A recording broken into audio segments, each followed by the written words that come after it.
ଓଡ଼ିଶାର ସିଜିମାଳିରେ ଯେଉଁ ପ୍ରକାର ଭାବରେ ଆମର ଆଦିବାସୀ ଭାଇ ଭଉଣୀମାନଙ୍କ ବିରୁଦ୍ଧରେ ପୋଲିସ ଅତ୍ୟାଚାର କରିଛି ତାକୁ ବିରୋଧ କରି ମୁଁ କେନ୍ଦ୍ର ସରକାରକୁ ଗୋଟେ ଚିଠି ଲେଖିଛି।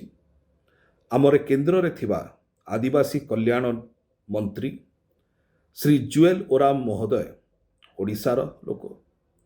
ଏବଂ ଅବିପର୍ଯ୍ୟନ୍ତ କେନ୍ଦ୍ରୀୟ ଆଦିବାସୀ କଲ୍ୟାଣ ମନ୍ତ୍ରୀ କିମ୍ବା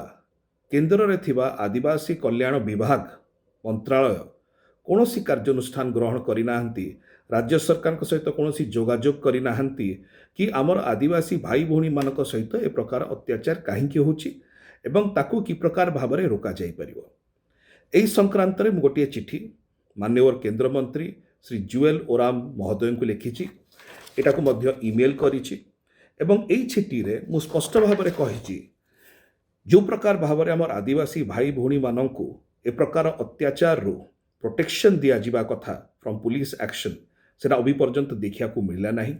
ସେ ଉପରେ ସେ ତତ୍ପର ହୁଅନ୍ତୁ, ରାଜ୍ୟ ସରକାର ଏବଂ ଓଡ଼ିଶାର ମୁଖ୍ୟମନ୍ତ୍ରୀଙ୍କ ସହିତ କଥା ହୁଅନ୍ତୁ।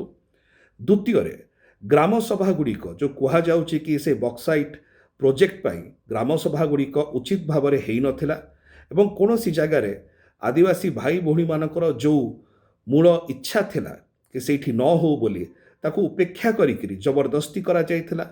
କିମ୍ବା ପେସା ଆଇନ ଏବଂ ଫରେଷ୍ଟ ରାଇଟ୍ସ ଆକ୍ଟର ଉଲ୍ଲଂଘନ ମଧ୍ୟ ହେଇଛି ବୋଲି ଯାହା ଶୁଣାଯାଉଛି। ଏସବୁ ବିଷୟ ମୁଁ ଏହି ଚିଠିରେ ମାନ୍ୟବର କେନ୍ଦ୍ରମନ୍ତ୍ରୀ ଶ୍ରୀ ଜୁଏଲ ଓରାମଙ୍କୁ ଲିଖିଛି। ମୁଁ ଆଶା କରୁଛି ଜୁଏଲ ବାବୁ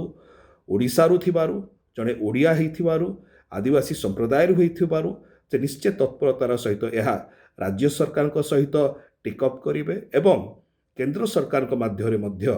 ଏହାର କି ପ୍ରକାର ଭାବରେ ଉଚିତ କାର୍ଯ୍ୟାନୁଷ୍ଠାନ ଗ୍ରହଣ କରାଯାଇପାରିବ ଏବଂ ଆମର ଆଦିବାସୀ ଭାଇ ଭଉଣୀମାନେ ସୁରକ୍ଷିତ ରହିପାରିବେ ସେଥିପାଇଁ ଚେଷ୍ଟିତ ହେବେ।